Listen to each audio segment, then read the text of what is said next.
The first thing that broke me wasn't the cheating. It was a laugh. A single text buzzed on my phone at 11:47 p.m., lighting up the dark bedroom while my wife slept beside me. LOL, he actually believes you. No name, no context, just that line. I stared at it until the words blurred, my chest tightening like I'd swallowed something sharp. I told myself it was nothing, a wrong send, a joke from a coworker, anything but what my gut was already screaming. The next morning, she was sweet, too sweet, made coffee, kissed my cheek, asked if I'd slept okay. I almost laughed at the irony. I hadn't slept at all. That text replayed in my head on loop. I wanted to ask her then. I didn't. I've always believed marriage isn't a courtroom. You don't accuse without proof. Old school like that. Trust first. Always. But the signs started stacking up.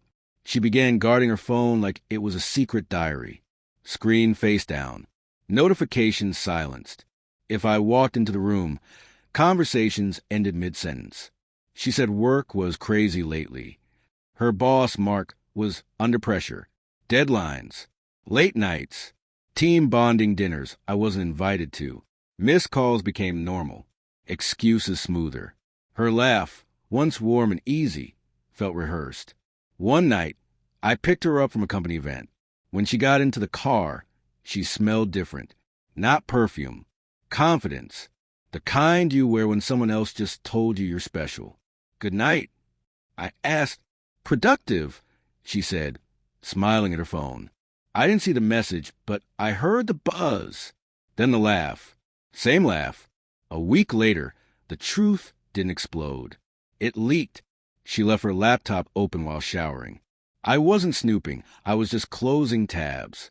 That's when a chat window popped up. Mark, you were brutal tonight, faced with tears of joy. Her, he had it coming.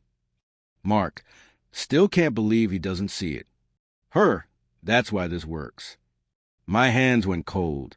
My ears rang. I scrolled like I was underwater. Jokes about me, about how I dress, how I talk, how I still believe in marriage rules. One message hit harder than the rest. I mocked him, and he still defended me. You should have seen his face. Mark replied with a laughing emoji. That was a laugh. I didn't confront her right away. I needed to breathe, to think. Memories started poisoning themselves. Our anniversary dinner, the way she checked her phone under the table, the night she cried and said she felt unseen. I held her then, promised to do better. She already had someone else laughing at me. When I finally asked, my voice surprised me. Calm, almost tired. Are you sleeping with your boss? She froze, not shocked, caught. It wasn't supposed to be like this, she said. You've been distant. He listens. He makes me feel superior. I finished. Because mocking her husband does that. Tears came. Apologies. Justifications. She said it wasn't serious. That it didn't mean she didn't love me. That they were just words. Words can ruin a man. Here's the thing. I didn't yell. I didn't beg. I didn't threaten. I just listened. Then I made one move. The next day, I emailed HR. Screenshots attached. Timeline clear. No drama. Just facts. Mark was married, too. His wife deserved the truth. When my wife found out what I'd done, she screamed. Said I ruined everything. Her job. Her reputation. Our marriage. I looked at her and realized something quiet, but final. No. She ended at the moment she laughed at me and shared the joke. I moved out a week later. Small apartment. Cheap furniture. Silence that hurt at first, but slowly started healing me. I relearned who I was without someone tearing me down behind my back. Sometimes I still miss her, or who I thought she was. But self-respect has a sound too. It's quiet, and it doesn't laugh at you. If you've been through something like this, share your thoughts in the comments.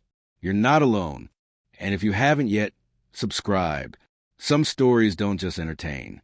They remind us who we refuse to become.